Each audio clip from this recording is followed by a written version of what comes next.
This is tutorial number 41, and it covers how to use the multi-pad feature within Catia v5.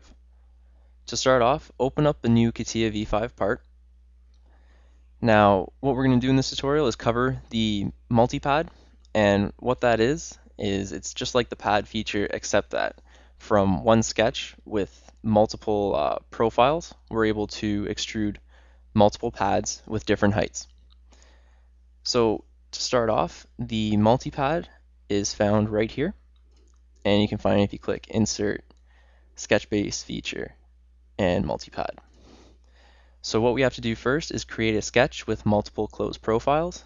So let's click this plane here and click Sketch, and let's do just that. Let's do some circles. So let's do one circle, another circle, and one last circle. So let's dimension all these circles. So let's make this one here 100. We'll make this one here 50. And we'll make this one here 20.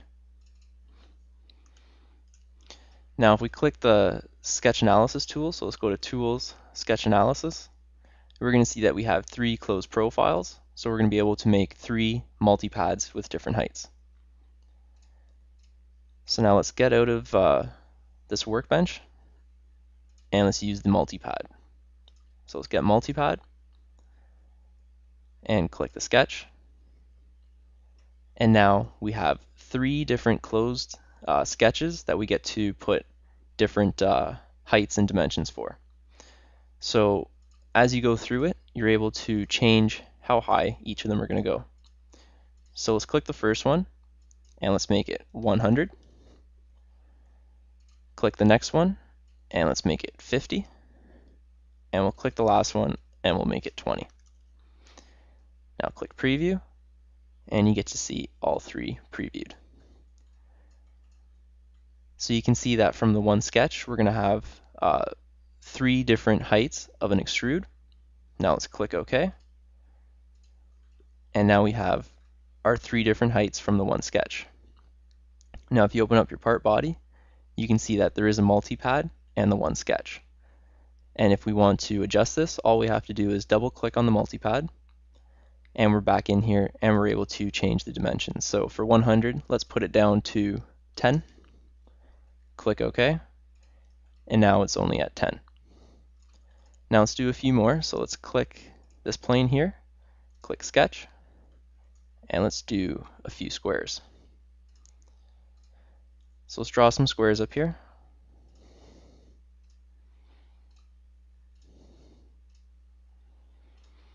And let's exit this workbench. And from this sketch, we're going to do some more multi-padding. So let's click multi-pad, click on the sketch, and again we have 3 sketches and 3 different extrusions to play with. So let's click number 1, and like the normal pad, like the drafted filleted pad, we only have the dimension tool available right now. So let's change this to 100. Now if we click more, we're going to get more I guess like parameters to play with.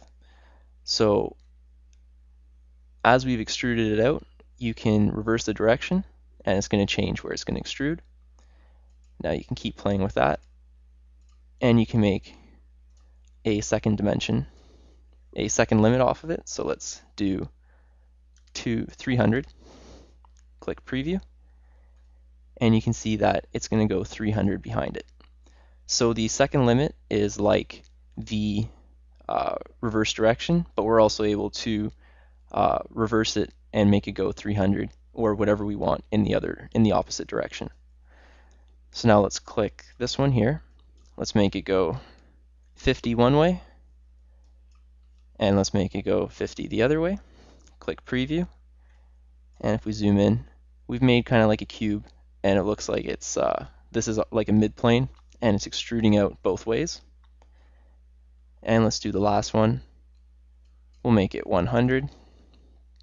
Click Preview, and we'll just reverse the direction of it. And when you reverse the direction of one, it's going to reverse the direction of all. So as you can see, I want to reverse the direction of this guy, so it's going to go this way.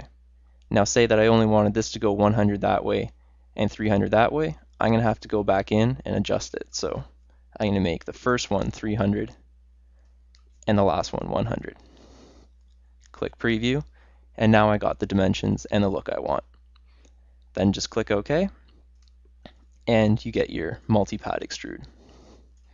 So this is a good tool, again, if you have multiple profiles and you want to extrude them out different heights all at once. It saves you a little bit of time rather than creating, in this case, 3 different sketches and extruding 3 times. All you have to do is create one sketch, one pad, and it saves you a bit of time from going back and forth between sketches and back and forth between the pad feature.